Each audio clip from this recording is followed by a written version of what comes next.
네, 다시 그 방송을 시작하겠습니다. 요번에 주제는 이제 좀 실질적으로 오토캐드 2011의 결정판, 포인트 클라우드. 좀 저도 궁금한데 한번 좀 우리 오토캐드에 그 여러 번 나오셨죠. 우리 맹영환 차장님. 네, 반갑습니다. 예, 오늘 또 반갑습니다. 재밌는 거를 또 설명을 해 주실 것 같은데 기대하겠습니다. 자, 그럼 우선 준비한 자료를 가지고 이게 뭡니까? 포인트 클라우드라는 예, 게? 일단 먼저 문제의식 하나를 가지고 시작했으면 좋겠는데요. 오토데스크에서 자신있게 홍보를 하는데, 네. 포인트 클라우드 기능이 드디어 오토캐드에 추가가 됐다, 이렇게 홍보를 하시는데, 사실 많은 사용자들은 아직 이게 잘 모르시거든요. 이게 무슨 개념도 아직 잘 모르실 테고, 네. 오토캐드의 그 베타 테스터로 저도 지금 활동 중인데, 작년 이맘때쯤에 오토캐드 2011의 베타 버전을 처음 접해보고, 제가 가졌던 의문점들, 그리고 궁금점들을 하나씩 해결해 가면서, 얻었던 그 결과들을 지금부터 이제 여러분들하고 공유를 하고자 합니다. 네.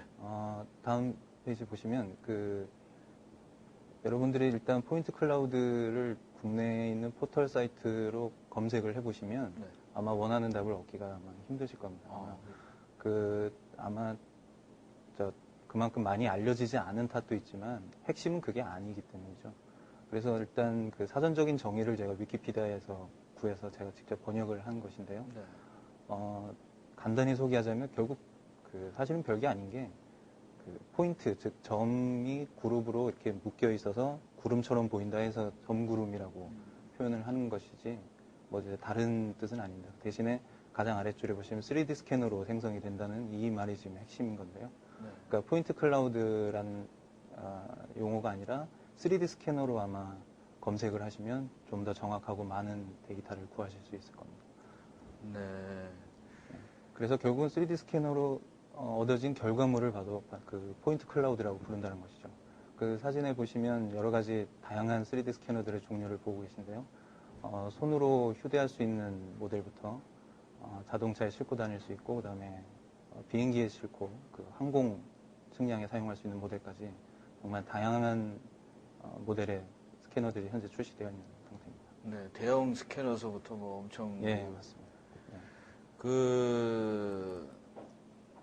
이거는 재밌는 예. 또 적이네요. 실제로 여러분들이 3D 스캐너하고 포인트 클라우드에 대해서 최근에 접해보셨을 텐데요. 얼마 전에 세상을 떠들썩하게 했던 천안함 사건의 원인 규명에 바로 이 3D 스캐너가 사용되었었는데요.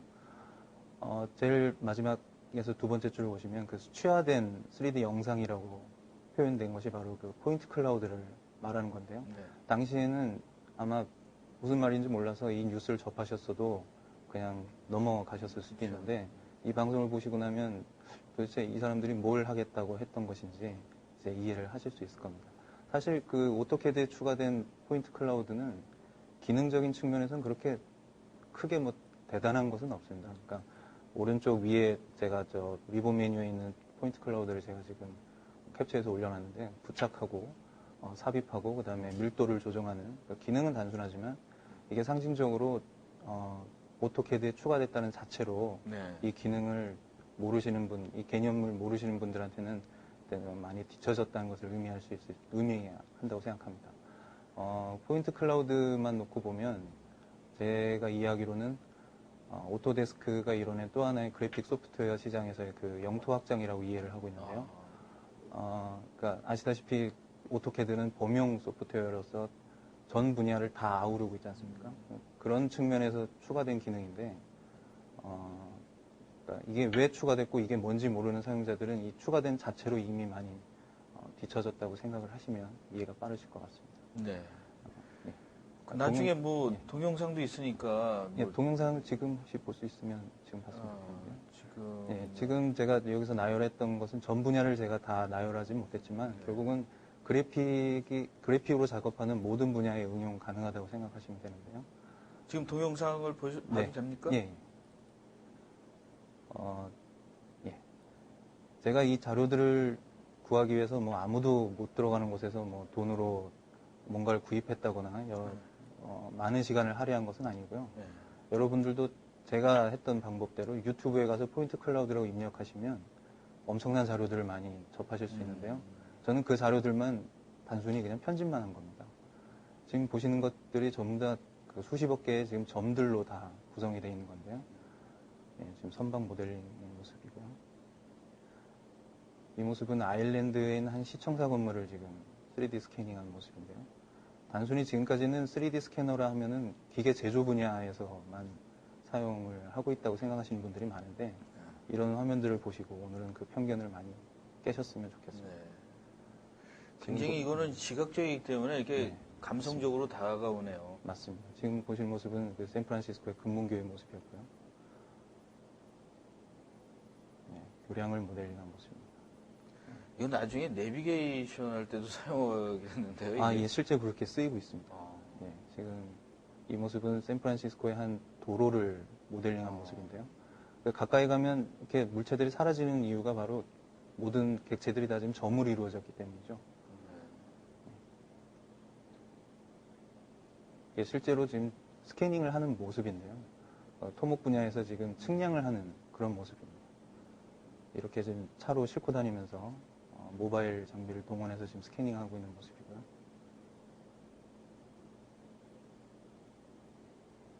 예, 이거는 CB3D로 지금 지표면 모델링을 하고 있는 모습입니다. 맞습니까? 예, 이상입니다.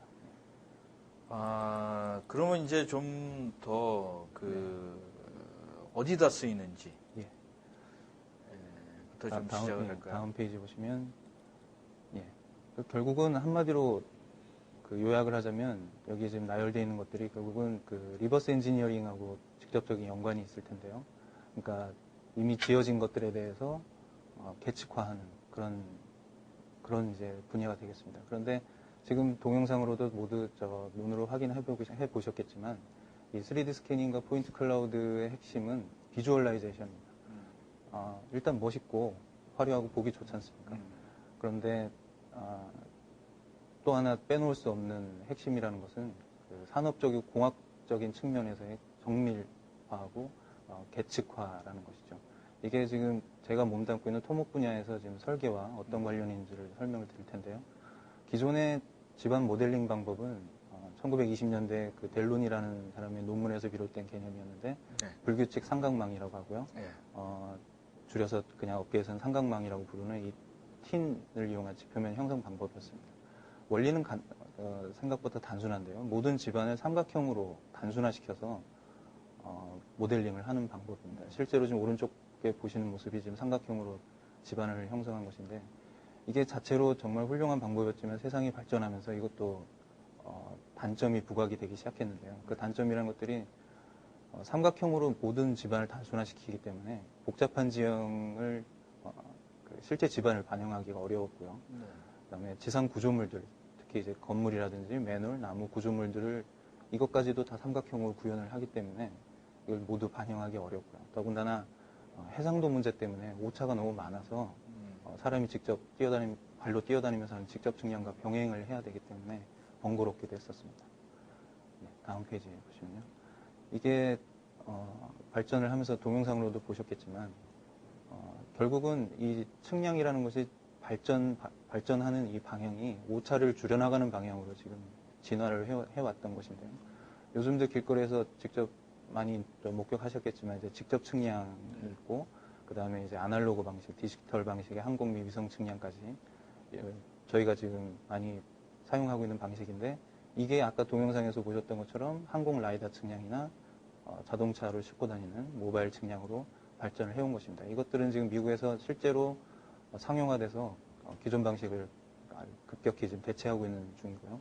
더군다나 오차가 없고 아까 도로 모습도 보셨겠지만 그 정밀도가 어디까지냐면 가로수들의 종류나 상태까지도 확인할 수 있는 그런 정밀도를 가지고 있다는 것이죠. 네. 이제 시간이 많이 저기해가지고 예. 이제 결론을 예, 좀 예. 말씀을 해주시고 그다음에 이제 질문을 좀 많이 받을 시간이 왔습니다. 그래서 네. 결론을 좀 말씀해 예, 주시죠. 일단 얼마 전에 저희 업계에 반가운 소식이 하나 전해졌었는데요. 그 엔지니어링 분야에 1조 원 투자 소식이었습니다. 이게 그 업계의 그 위기감도 어느 정도 반영이 된 소식이었고요. 이게 아시다시피 버즈 두바이라든지 그다음에 왕복하면 마라톤 코스가 나온다는 얼마 전에 개통된 인천대교도 그렇고 영종대교도 그렇고요. 대한민국이 어디 내놔도 손색 없는 그 엄청난 그 구조물들이 전 세계에 지금 도처에 널려 있지만 사실은 그 자랑스러움이라는 것이 시공에 관련된 것이지 엔지니어링에 관련된 것은 아니거든요. 그렇죠. 제가 말씀드린 그 구조물들은 저희가 설계한 게 아닙니다. 특히 이제 인천대교도 핵심 설계는 미국에서 하고 저희는 허드렛일만 했다고 보시면 됩니다. 그러니까 그만큼 이제 기술적으로 낙후된 것이 지금 현실인데요.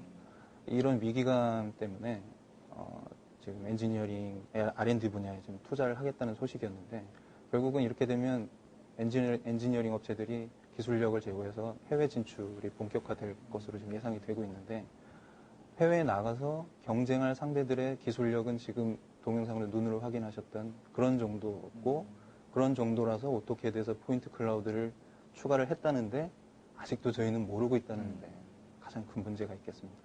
그래서 그런 기술 경쟁력이라든지 정보력 면에서 앞으로 넘어야 될 과제들이 정말 많은 것 같습니다. 우리 명환 차장님은 뭐 오토캐드의 파워 유저가 아니라 이제는 뭐 좀 전도사로서 많이 좀 해줘야 되지 않을까. 왜냐면 요새는 너무 정보가 많아가지고 이슈화하지 않으면 모르더라고요. 맞습니다. 그래서 저도 이번에 이제 뭐 엔지니어링이랑 이런 것들을 이슈화해야지 그 사람들이 쳐다보지. 그리고 국민들이 뭐 엔지니어들이 자기네들끼리 이렇게 하는 게 아니라 맞습니다. 국민들에 대한 일반인들에 대한 어떤 정책 결정자들에게 설득을 해야지만 뭐 투자도 받고 이러는 것 같습니다. 그 마지막 페이지로 보시면 말씀하셨던 것처럼 포인트 클라우드는 그 오토캐드 2011이 우리에게 던진 상징적인 의미로서의 그 화두라고 생각을 하는데요. 마치 이제 우리는 여기까지 올라왔는데 너희들은 거기서 뭐하니라고 이제 묻는 것 같은 건데요.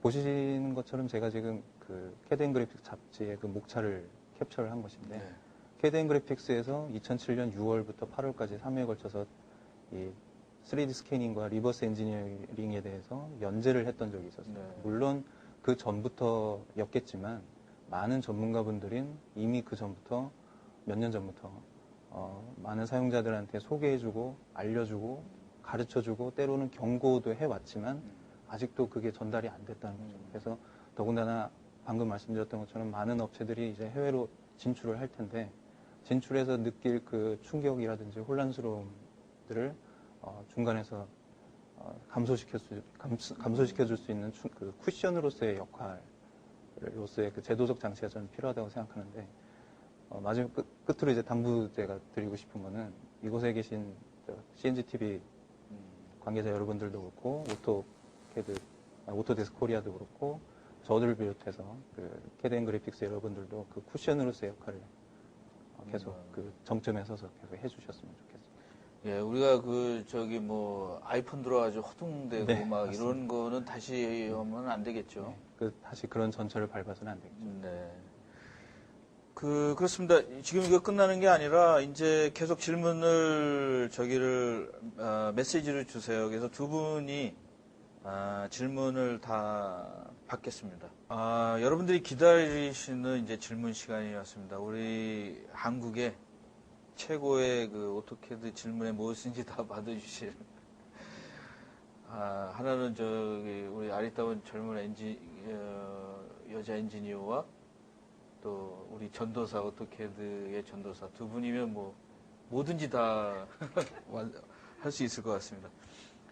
우선 질문들이 이제 새로 정차장님 이제 캐드 업그레이드가 되니까 이제 이런 것들을 걱정하시는 것 같아요. 커널이 변하지 않았나. 옛날에 리스프에서 아마 리스프는 안 변하겠죠. C++로 가는 것도 아니고. 네, 그렇죠. 그래서 김은봉님께서의 이런 질문을 하셨습니다. 리스프의 변화는 없는가? 이게 VBA 변화는 없는가? 이런 분들이 있다면 간단히 설명을 부탁드립니다. 이렇게 말씀해 주시죠. 예, VBA 같은 경우에는 2010 버전부터 저희가 따로 다운로드를 하셔갖고 사용을 하셔야 되고요. 그거는 2010 버전과 2011 버전이 동일합니다. 그래서 2010 버전이랑 2011 버전 간에는 그렇게 큰 변화는 없는데요. 그 하위 버전과 2010 버전부터는 조금 플랫폼상의 변화가 있는 걸로 알고 있습니다. 그리고 또 개발 관련된 부분 자세한 사항은 제가 좀 더 자세한 정보를 찾아서 자세하게 답변을 좀 더 드리도록 하겠습니다. 엔지니어들 볼 때는 저도 밴더에 있어 보니까 조그만 변화밖에 없습니다. 그랬는데 사용자들은 엄청난 변화가 있는 거예요. 그러진 않겠죠? 실제로 제가 좀 보충 설명을 좀 드리자면, 아까 말씀하신 그 오기도 그랬고, 그 디스커션 그룹이라고 해서 오토데스크 홈페이지 가시면, 거기 전문가들이 많이 계시는데, 사실 그거를 지금 접하셔서 이런 얘기를 하시는 건지도 모르겠는데요.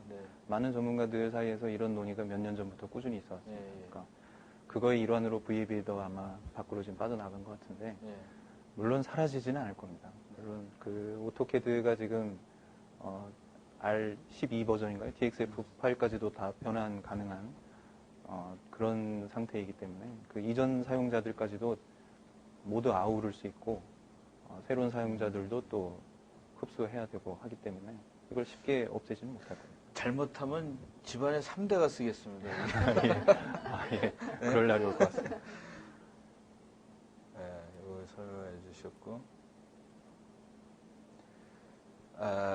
이 질문은 이모빈님께서 오토캐드 RT 2011과 오토캐드 2011 간의 주요 차이가 무엇입니까? 이런 설명을 해주셨는데 여기에 대해서 좀 설명을 좀. LT와 오토캐드 풀 버전 간의 가장 큰 차이점은 일단 3D 기능은 오토캐드 2011에만 있고요. 그리고 파라메트릭 제도라든지 이런 제도 기능 같은 경우에는 오토캐드 2011에만 있습니다. LT 버전의 업데이트 사항은 제도 측면의 업데이트 사항은 공통적으로 시간 절약 도구라든지 아니면 투명도 특성이라든지 해치 부분은 다 비슷하게 반영이 되어 있고요. 3D 부분이 가장 큰 차이점이고 또 파라메트릭 제도가 큰 차이점이라고 보시면 될 것 같고요. 그리고 라이센스 운영 방식에 있어서 CAD 같은 경우에는 네트워크 라이센스를 지원합니다. LT 같은 경우에는 독립 실행형 원PC 원 라이센스만 지원을 하고 있습니다. 좀 이제 민감한 부분인데 엔지니어시기 때문에 잘 모르실지도 모르는데 가격 차이는 어떻습니까? 가격 차이는 저도 정확하게는 제가 말씀드릴 수 있는 부분은 아닐 것 같아서요. 트위터로 물어보면 되는 거죠? 트위터로 물어보시면은 제가 저희 협력업체 잘 아시는 분들 연결을 해드리도록 하겠습니다. 예, 알겠습니다. 우리 맹채양님은 페이스북이나 이런 데서 좀 나도 보고 그러는데 트위터는 안 하시는가요? 트위터는 안 하고 있습니다. 트위터 좀 하세요. 간단한 질문도 좀 물어보고 그럴 테니까. 예, 알겠습니다. 블로그만 운영하고 있습니다.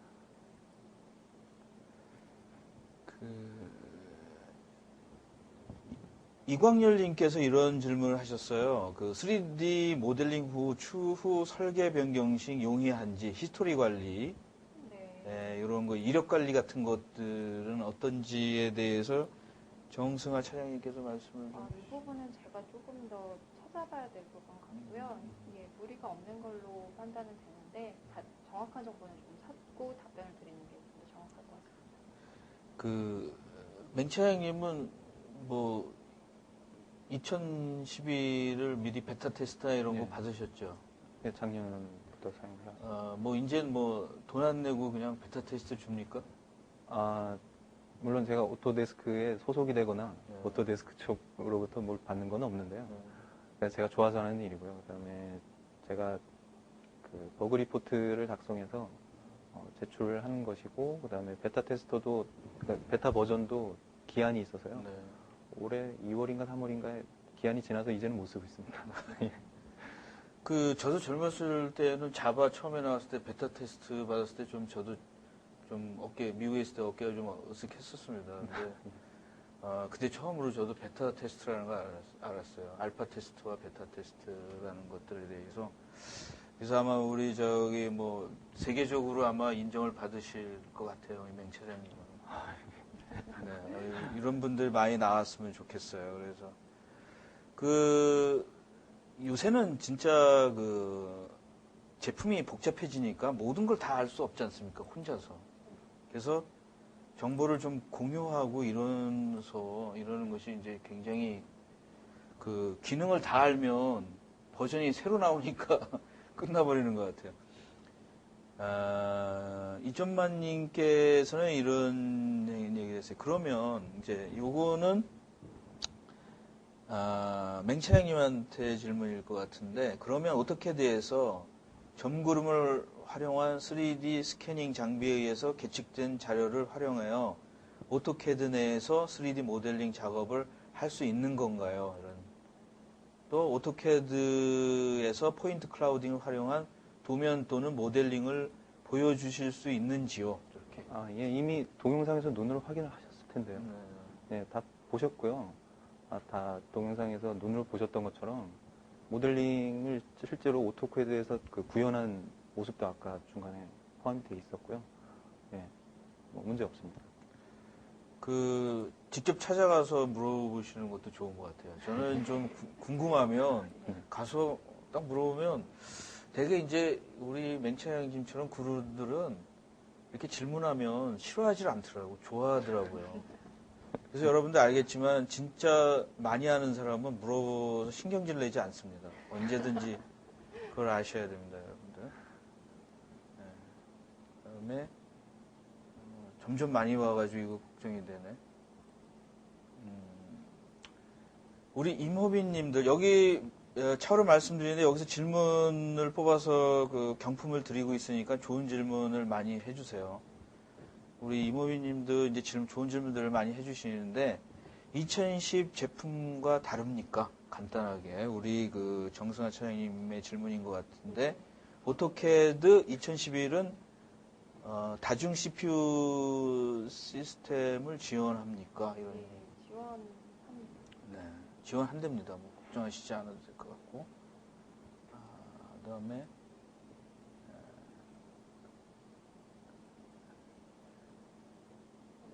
아까 네네, OS 먹으시고 유튜브는 그렇고.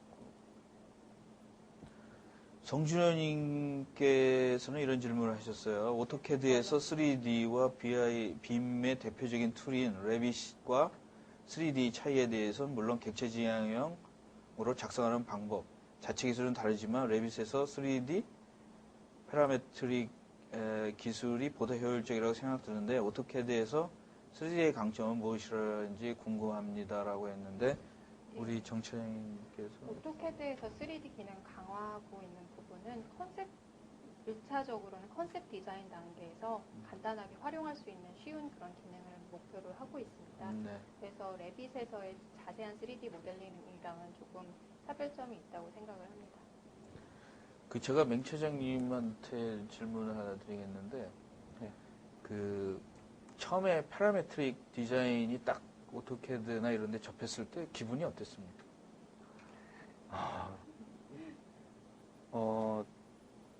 일단 깜짝 놀랐고요. 네. 이런 게 가능한 세상이 왔구나 싶었죠. 그러니까 제가 처음 오토캐드를 만지던 때가 1993년이었는데, 네.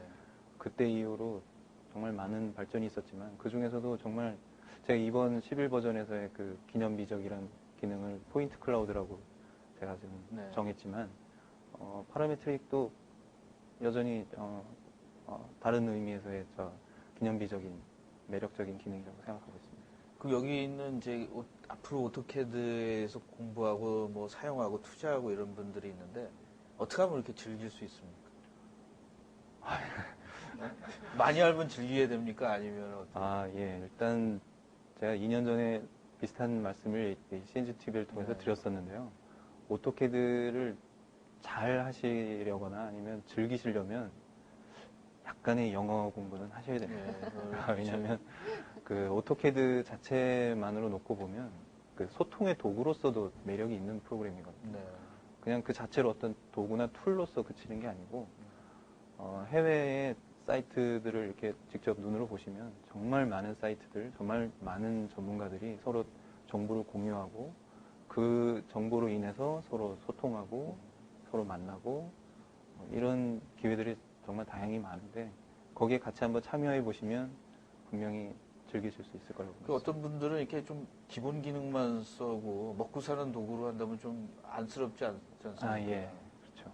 즐겨야 되는데 그 즐기는 사람한테는 대부분의 뭐 당연히- 사용자들은 아침에 오토캐드로 출근했다가 오토캐드에서 퇴근을 하시는 분들이 많은데 그냥 습관적으로 아침에 출근해서 열어놓고 작업하다 퇴근할 때 서야 이제 끄는데 이런 분들이라면 당연히 많은 사용자들하고 접할 수 있는 기회를 자주 가지시는 게 제일 좋을 것 같습니다. 네, 좋은 말씀입니다. 안승희님에서는 2011 버전의 경우 임포트, 엑스포트 향상된 기능이 없나요? 오토캐드 아키텍처 버전을 같이 사용하고 있는데 오토캐드 상호간에 불러내는 데이터와 그렇지 못한 데이터들이 있어서 그렇습니다. 답변을 부탁드립니다. 정차장님. 네, 저 임포트, 익스포트 관련해서는 지금 이 질문이랑 크게 관련은 없을 것 같은데 아까 말씀드린 것처럼 FBX 포맷이 이번에 새로 지원이 됐고요. 네. 오토캐드는 오토캐드를 플랫폼으로 한 상당히 다양한 버티컬 솔루션들을 가지고 있습니다. 그 버티컬 솔루션에는 각 산업 분야에 특화된 여러 가지 기능들이 있는데요. 그래서 주로 객체 기반으로 설계하는 그런 프로그램들이 많습니다. 근데 그 버티컬 솔루션 쪽에서 작성된 객체 같은 경우에는 오토캐드에서 읽으실 때는 일부 수정이 불가능한 객체도 있을 수 있고요. 근데 정확하게 객체를 보시려면은 오토데스크 홈페이지에 보시면 이네이블러라는 것이 있습니다. 네. 그래서 이네이블러를 오토캐드랑 같이 설치를 하시면은 아키텍처라든지 미케니컬이라든지 다른 오토데스크 버티컬 프로그램에서 설치한 그런 데이터를 정확하게 보고 편집하실 수 있습니다. 여기 재성님께서는 트위터 주소를 좀 알려달라고. 네. 예, 지금 불러드릴까요? JUNG_오토데스크입니다. 그 하슈태그에서 오토데스크 그러면 찾을 수 있습니까? 아마 제가 트위터를 별로 공개하지 않았는데 팔로우 하시는 분들이 가끔 있는 거 보면 되는 것 같기도 하고요. 저도 테스트는 안 해봤습니다. 요새는 사실은 제품이 막 그 바라고 그러지 않습니까? 애플바, 뭐 오토캐드바, 뭐 이런 사람들이 제품을 입소문을 하다가 하는 것도 굉장히 중요한데 네. 뭐 이렇게 만나가지고 뭐 이제 나누면 참 재밌게 그 저기를 사용할 수 있을 것 같아요. 예. 한번 좀 많이 그런데 기대를 해봅니다.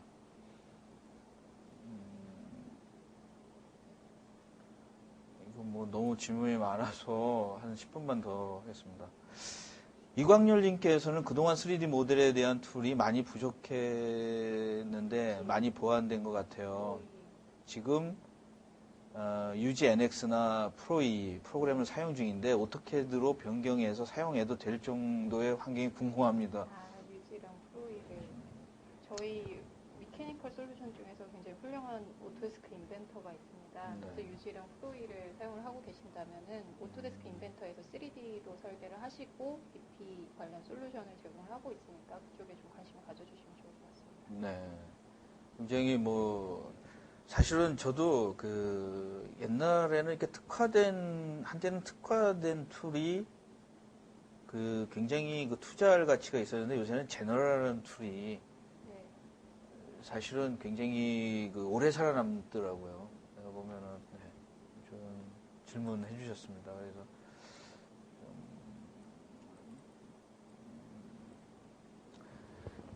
요거는 이제 맹차장님께서 좀 질문을 답을 해주셨으면 좋겠는데, 김할수님께서 오토캐드 2010에서 제공하는 포인트 클라우드로 점을 3D로 스캔한 후에 면처리 또는 메쉬로 변경할 수 있는 기능이 제공하나요? 일단 제가 조금 아쉬운 부분 중에 하나이기도 한데요. 그 포인트 클라우드를 오토캐드에 기능을 탑재를 하면서 샘플 파일에 보니까 일반 사용자들이 접해볼 수 있는 샘플 파일이 제공이 안 됐더라고요. 저도 지금 평가판도 그렇고 베타 버전도 그렇고 그래서 제가 실제로 좀 해본 적은 없는데 제가 지금 알고 있는 모든 지식들은 다 해외 사이트에서 저도 접하고 공부했던 사실들인데요. 물론 오토캐드에서 모델링 하는 거는 문제가 없고, 네. 제가 알기로 CV3D로 지표면 모델링 아까 상황을 보셨지만 네. 동영상으로 그 CV3D에서는 분명히 가능합니다. 저도 질문 하나 좀 하겠는데, 저는 이제 CA 엔지니어로 시작을 했는데, 그 메쉬를 굉장히 많이 썼거든요. 그런데, 이렇게 보니까 메쉬랑 이거랑, 이게 메쉬까지 연계가 된다면 엄청난 파괴력이 있을 텐데, 예, 사실. 그거 아직 다 완성이 됐을까요? 되지는 않았겠죠, 설마. CV3D에서는 가능한 걸로 제가 알고 있습니다. 상당히 놀랐네요. 여러 놀라게 만드는. 근데 이게 왜 안 알려졌을까요? 예, 그게 저도 궁금합니다. 진정희님께서는 기존의 2008, 2010 업그레이드가 되면서 좋은 기능들이 업데이트가 되어 있는데 기존의 하드웨어로는 약간 부족한 부분이 있는 것 같은데요. 2011에서 처음으로 로딩 당시 속도라든가 뭐 추가로 하드웨어 업그레이드가 필요한지 오토데스크에서 권장하는 하드디스크 사양이 어떤지를 알고 싶습니다. 이것도 질문이 예. 좋은 것 같습니다. 저희 오토캐드 2010 사용하고 계신 분들께서는 무리 없이 사용하실 것으로 생각을 하고요. 다만 3D 기능을 사용하실 때는 추가로 권장되는 그런 하드웨어 사양이 있습니다. 그리고 저희가 홈페이지에 오토데스크 프로덕트 관련해서 하드웨어 사양이 있으니까 요 자세한 사항을 제가 정리해서 다시 보내드리도록 하겠습니다. 네. 그런 거 이제 트위터로 딱 물어보시면, 네. 뭐, 예를 들어서, 깁니다만 블로그에 한번 올려보도록 하겠습니다. 나 삼성, 넷북 있는데 여기 됩니까? 이렇게 딱 물어보면. 네, 아주 간단하지 않습니까, 이제. 그래서 요새는 있잖아요, 고객 지원하는 게 만만치 않아요. 여기도 또 포인트 클라우드에 대한 질문인데요. 포인트 클라우드로 작성된 데이터를 저희가 변형하는 게 가능한지 여부와 수많은 점들로 되어 있다고 하셨는데 데이터 수정 방법이 쉬운지 알고 싶습니다. 이분은 좀 묘한 질문을 하셨어요. 그래요? 일단 포인트 클라우드로 작성이 되려면 3D 스캐너를 통해서 그렇게 결과가 나오려면 PCG라는 확장자로 그 결과물이 나오게 되는데 오토캐드에서 당연히 부착하고 지금 삽입을 해서 사용을 하실 수가 있는데요. 네. 그 방법이 쉬운지까지는 제가 답변드리기죠. 사용자마다 다를 거기 때문에. 근데 요즘에 그러니까 지금 이제 몇 분들은 이거를 잘 사용을 하면 상당히 전문가로서 좀 늦지 않고 굉장히 처음 부분이니까 예, 좋지 물론. 않을까요? 예, 물론입니다. 제가 유튜브에서 확인한 바로는 아까 사진에서 보셨겠지만 휴대용 3D 스캐너 장비를 가지고 자기 자동차를 스캐닝해서 그걸 오토캐드로 불러들여서 자기 블로그에 올려놓은 사용자들도 있고요. 이게 이미 상용화된 상태거든요. 지금 전 세계에서는. 요새는 모르면 굉장히 놀라운 게 제가 한 1년 반 전에 명암 스캐너랑 소프트웨어를 비싼 돈을 샀거든요. 근데 아이폰에서 저는 처음에 된다고 해서 좀 안 믿었어요. 솔직히 말해서. 예. 근데 되더라고요, 이게. 또 저렴하지 않던 거. 예, 깜짝 놀랐어요, 이게. 그게 요새는 이제 정보가 모르면 손해보는 시대가. 여러분들 오토캐드의 사용자 여러분들 그냥 옛날에 자기가 그냥 나 오토캐드는 다 알아. 몇 년 전에 계속 썼어. 이렇게 생각하시지 마시고 이번 기회에 진짜 겸손하게 베이스에서 다시 한번 생각해 보시는 것도 괜찮은 방법인 것 같습니다.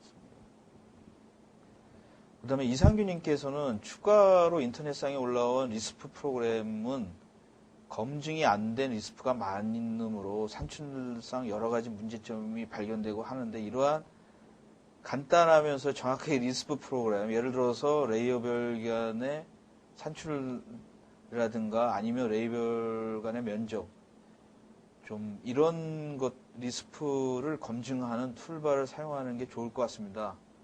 이것도 좀 어떻습니까? 이 질문도. 일단 내용은 질문이라기보다는 지금 바램을 좀 적어 놓으신 것 같아요. 네. 검증 안 된 프로그램들이 당연히 많을 테고요. 네. 그다음에 지금 검증이 안 된 거에 대해서 불만을 가지신 이유는 미습을 다룰 줄 모르시기 때문에 가지신 불만인 것 같은데요. 그래서 저 같은 저 사용자들은 만약에 다운을 받거나 이래도 네. 에러가 생기거나 네. 좀 미흡한 면이 있으면 제가 직접 수정을 하거나 따로 제가 또 개발을 하거나 이렇게 해서 사용을 하기 때문에 뭐 다른 검증 절차가 필요할지는 저는 잘 모르겠습니다. 일단 예.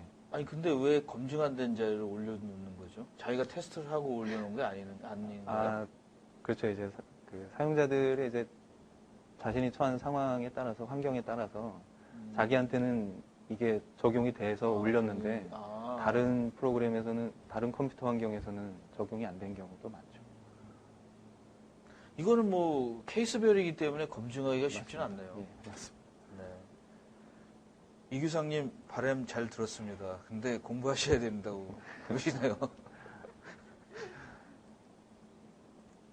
그 다음에 이동규님께서는 오토캐드 2001을 구입하거나 오토캐드 2001을 업그레이드 해야 되는 이유를 한마디로 설명해 줄 수 있습니까? 아, 이분이 네. 어려운 분이에요, 사실은. 발표 시간을 할애해서 상당히 길게 설명을 드렸습니다만. 안 듣는 분도 예. 계세요. 한 방에 설명해 주시는 분들, 한 방에 이렇게 웃기기 원하시는 분들 계시기 때문에 이런 분들한테 잘해 주셔야 돼요. 네. 일단은 뭐 OS 추가적으로 OS가 지원된 부분도 있을 것 같고요. 기존의 작업들을 아까 계속 말씀을 해드린 건데 기존의 작업들을 훨씬 더 빠르고 효율적으로 할 수가 있습니다. 2D 제도 측면뿐만이 아니라 3D 부분도 전체적인 작업 시간이 줄고 생산성 향상이 되고 네. 비용이 절감된다는 측면이죠. 생산성 향상과 비용 절감 이렇게 말씀을 드릴 수 있을 것 같습니다. 네. 그리고 참고로 우리 정채양님이 미혼이라고 그러셨죠. 네. 네, 그 굉장히 중요한 정보입니다. 그래서 여러분들 뭐 영어나 뭐든지 좋아하는 사람이랑 배우는 게 제일 빠르더라고요. 예?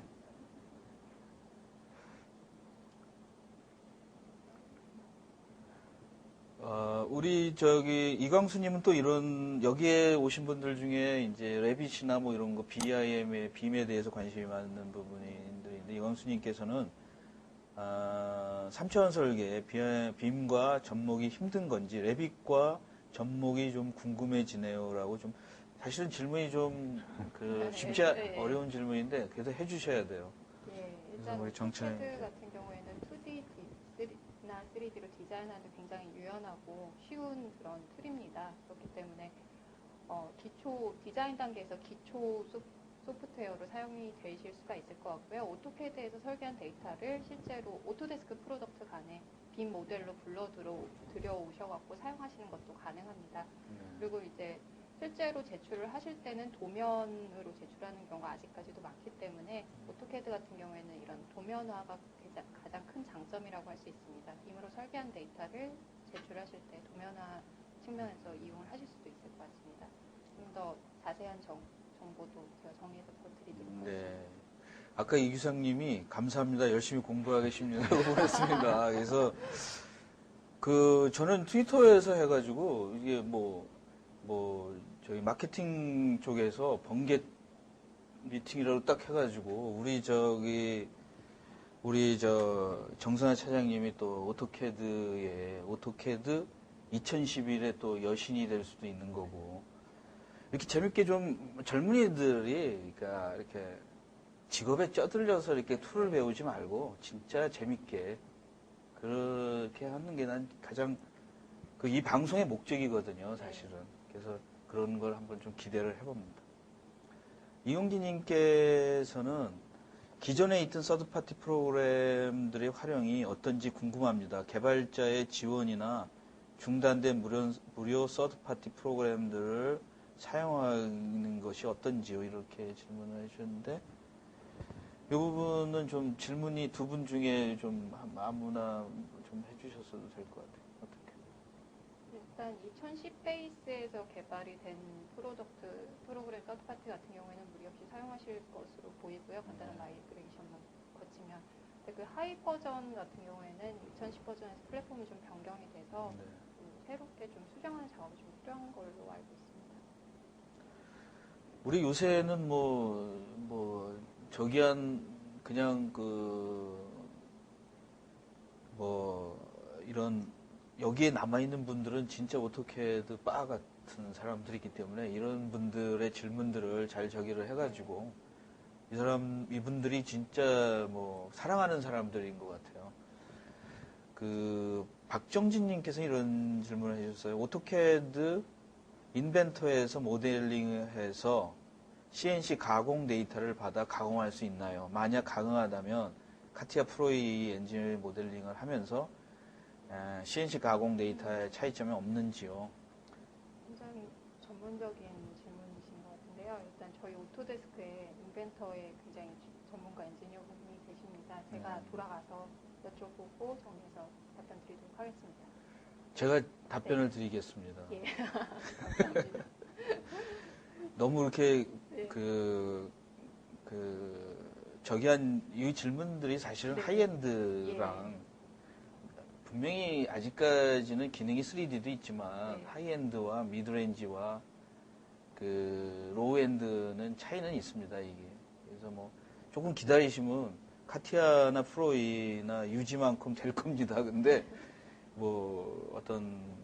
서드파티나 이런 거가 될 것 같고, 그래서 걔도 지금 보니까 여기 들어오신 분들이 하이엔드 쓰시는 분들이 꽤 있는 것 같아요. 예. 그래서 그분들도 이제는 복잡하고 비싼 거 이제 실증이 난 것 같아요. 그래서 이 부분에 관심들이 있는데 많이 좀 어떤 데도 하이엔드 쓰는데도 오토캐드는 사용을 하더라고요. 예. 오토캐드가 그만큼 사용하기 편하고 네. 굉장히 많이 퍼져 있는 범용적인 툴이기 그런 때문에 것 같아요. 미디어까지 해서 해주셨고. 제가 몇 개 질문을 받고 그 다음에 질문은 저희들이 적어가지고 나중에 이제 게시판에다가 올리고 있습니다. 그래서 여러분들 안익수님께서 점에서 선으로 그리고 원으로 갈수록 세그멘트가 많아지는데 포인트 클라우드로 표현되면 더욱 많은 세그먼트가 생기지 않나요? 하드웨어 사용량이 필요할 것 같은데요. 라고 질문을 해주셨는데, 맹창님, 저도 이런 질문이, 이거 하드웨어에게 부담 주지 않을까, 이런 질문인 것 같아요. 예, 그래서 저도 이 부분이 가장 우려했던 부분이기도 한데요.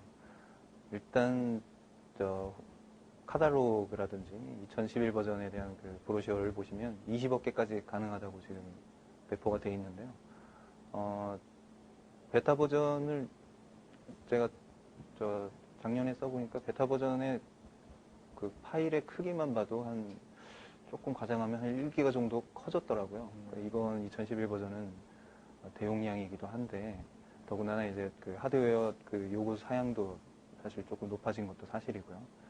근데 하지만 2011이 무리 없게 돌아가는 컴퓨터 환경이라면 전혀 문제 없이 사용할 수 있게 다 구비가 돼 있고 검증도 마쳤고요. 문제 없습니다. 좀 이거랑 관계 있는지 모르겠는데 저도 이제 좀 맹창님한테 좀 까다로운 질문 하나 하겠습니다. 유저 5기라고 그랬습니까? 네. 거기 들어가 보시면은 나도 한번 들어가 보고 싶은데 제가 궁금한 거는 그 그룹에서 증강현실 같은 토픽들이 좀 나오나요? 증강현실에 관해서는 저는 본 적 없습니다. 제가 한번 찾아볼 있을 것 같은 저도 느낌이 한번 오더라고요. 그러니까 저는 오토캐드 관련해서 그다음에 시빌 3D 관련해서 제가 이제 관심 있는 것만 이렇게 주로 보다 보니까 아마 그 부분 저도 많이 못 본 것 같습니다. 알겠습니다.